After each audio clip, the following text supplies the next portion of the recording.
Hello, hello, hello! Ngayon, samahan nyo naman ako magprito ng tokwa. Mommy, what's this, Mommy? That's tokwa. Tokwa. You like it? You want to taste it?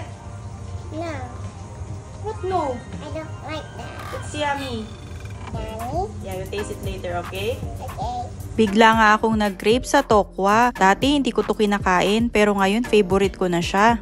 May nagsabi nga sa akin na budburan ko daw ng cajun powder para mas sumarap. Kaya ayan yung ginawa ko. Perfect nga ito pang merienda o para sa kumakalam na sikmura katulad ko. O diba, luto na agad. Ang bilis lang nitong i-prepare. Kapag naisipan mo talaga na gutom ka, ang hahanapin mo ring pagkain yung mabilis i-prepare.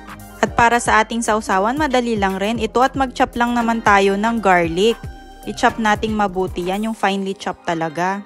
Actually, mahirap i-chop ng pino yung ganitong bawang kapag mano-mano katulad nito. Dapat talaga meron kayong machine. Pero para sa akin, okay na to. Ang ihahalo lang natin dito sa bawang ay suka at toyo. Kayo na bahala magtansya kung gaano karami yung ilalagay nyo, kung gaano karaming sausawan. Ayan na nga, at ready na yung ating fried tokwa at sausawan. So let's eat!